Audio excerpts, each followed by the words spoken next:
Një test i rastësishëm i ADN-s në një festë studentore zbuloi një të vërtetë shkatruese për jetën e një vajze. Të dashur shikues, para se të vazhdojmë, ju lutemi shkruani në komente se nga cili qytet jeni. Jemi vërtet e interesuar të dimë se nga i kemi shikuesit tanë. Në një festë studentore në San Diego, dhoma ishte ndriçuar me kurora dhe gota e kuti picash ishin në dysheme. Mërzinte erdhjathi, koke dhe verë të lirë, të qeshrat mbytën muzikën dhe dikush po përpiqej të kërcente pikërisht në mes të mobiljeve. Tom mbante një emë plastike dhe duke buzëqeshur gjithësisht njoftoi solemnisht. Shikoni, ai e ngriti atë mbi kokë. Komplete për testin e ADN-s. Të vërteta, të gjithë merrni një. Çfarë është kjo marrëzi? Melisa u vret duke rregulluar xhaketën e saj prelëkure mbi fustanin e saj të shkurtër dhe të shëndritshëm. Sytë e saj të gjelbër të hapur shkëlqyen me argëtim, megjithse kishte ironi në zërin e saj. Hajde, Laura. Unë gërdesh duke u mbështetur në dritare. Kjo është qesharake. Të gjithë të poshtyn në një tub dhe dërgojnë atë. Pas 2 javësh rezultatet do të vinë.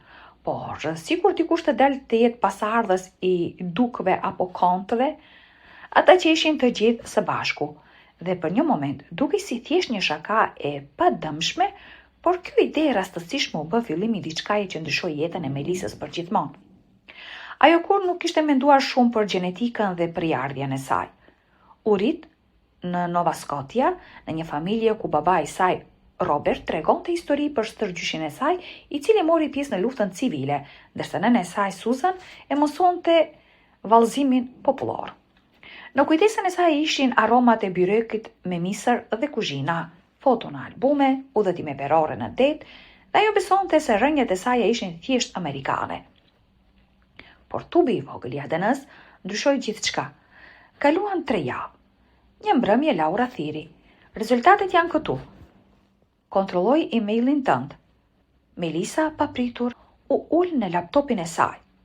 Vërtet kishte një letër në kutinë e saj. Testi juaj i ADN-s është gati. Ajo klikoi, duke pritur një tabel me përqindje, një listë vendesh dhe rajonesh, por brenda ishte vetëm një paralajmërim i kuq. Llogaria juaj është bllokuar. Ju lutemi, kontaktoni departamentin ligjor menjëherë. Monstrat tuaja përputhen me një profil të lidhur me një rast kriminal të pasgjidhur. Melisa e lexoi atë disa herë. Zemra e saj po rrihte aq shumë sa që gishtat i dridheshin. Laura, ajo pëshpëriti në telefon. Unë nuk kam rezultate, kam një paralajmërim. Thuhet se ADN-ja ime është e lidhur me një rast kriminal. Çfarë? Është kjo një shaka? Jo. Ajo kaloi natën zgjuar. Në orën 3 të mëngjesit ajo shkroi një letër në qendrën e testimit. Përgjigjja erdhi pothuajse menjëherë. Ju lutemi, vizitoni zyrën tonë në Boston për verifikim. Asnjë informacion nuk jepet nëpërmjet telefonit apo postës. Shu i ftohtë jashtë intensifikoi ankthin e saj dhe mendimet i rridhnin në kokë. Po sikur të mos jem ajo që kam menduar gjithmonë se isha. Laura shkroi. Nëse shkon, unë do të vi me ty. Treni i mëngjesit për në Boston udhëtoi nëpër mjekull, duke kaluar stacione gri dhe platforma të shkreta. Laura mbante dorën e Melisës dhe pëshpëriti. Duhet të jetë një gabim. ADN-ja nuk mund të përputhet me një rast kriminal. Por në departamentin ligjor të qendrës, ata u pritën shumë seriozisht. Zonjusha Melisa Campbell, ju lutemi vazhdoni, të administratori. Në zyrë një burr rreth të 50-tave u prezantua, Frederick Harris, avokat për raste speciale. Ai ndezi projektorin. Një fotografi e një gruaje të re me flokë të gjata gështenje u shfaq në ekran. Kjo është Elizabeth Rivers, e lindur në vitin 1979. Në vitin 1999, ajo lindi një vajzë në spitalin e Shën Franceskut në San Diego. Pas lindjes, ajo u zhduk. ADN-ja juaj përputhet me të sajën. Ju jeni pothuajse me siguri vajzë e saj. Melisa u ngri. Jo, nëna ime është Susan, baba ime është Robert. Ne e kuptojmë, por të dhënat nuk gënjejnë. Ne dyshojmë për ndërim foshnjësh. Emri juaj i vërtet është Klara. Dokumentet të vjetra u vendosën në tryezë, një certifikat vdekje falsifikuar, një raport për person të humbur dhe një shënim me shkrim dore të Elizabetës. Vajza ime Klara, e lindur më 18 mars 1999. Bota e Melisës u shemb. Në kokën e saj jehonte, unë u mashtrova. Ajo u kthye në shtëpi, i pa prindërit në sy dhe pyeti: "A e dinit?" Pas një pauze të gjatë, Roberti pohoi me kokë dhe tha: "Ne nuk mund të kishim fëmijë. Na u ofrua nëpërmjet një mjeku të njohur. Nuk e dinim që ishe e paligjshme." "Ju e dinit," e ndërpreu Melisa, "ju kishit një kontratë të paligjshme. Ju më blet mua." Suzan po qante. "Por ne të deshëm, me gjithë zemër. Dashuria nuk fshin të vërtetën," u përgjigj Melisa ftohtë. Gjërat u zhvilluan shpejt nga aty. Viktor, shoku i saj, ndihmoi në gjetjen e ish infermieres Rachel White. Ajo konfirmoi: "Të mbajta në krah në ditëlindjen tënde. Kishe një shenjë lindje në këmbë. Nënës tënde i thanë se fosh një vdiq dhe ajo u detyrua të nënshkruante dokumente." Pastaj u gjet Julia Sanders, një shoqe e Elizabetës që ishte zhvendosur në Vermont. Ajo kishte mbajtur certifikatën origjinale të lindjes dhe ajo kishte adresën e Elizabetës. Melisa menjëherë u nis atje, një vilë e bardhë në malet e Vermontit.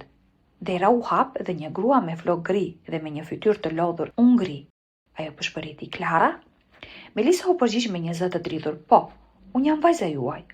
Ato u përqafuan në derë, sikur 26 vjet nuk kishin ekzistuar kurrë, dhe lotët rritnin nëpër fytyrat e tyre duke larë vitet e vetmisë. Një hetim filloi, me ndihmën e gazetarit Peter Nolan dhe dëshmisë shoferit Isaac Thompson.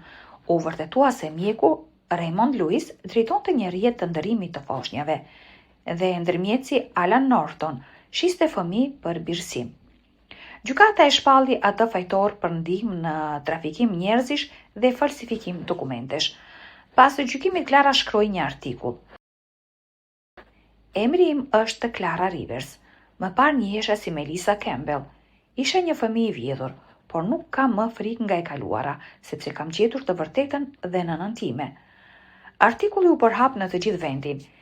Viktimat e tjera filluan të paraqiteshin, njerëzit shkruan letra, ndan histori, kërkuan prindërit dhe fëmijët e tyre. Klara u kthye në Vermont për të jetuar pranë Elizabetës.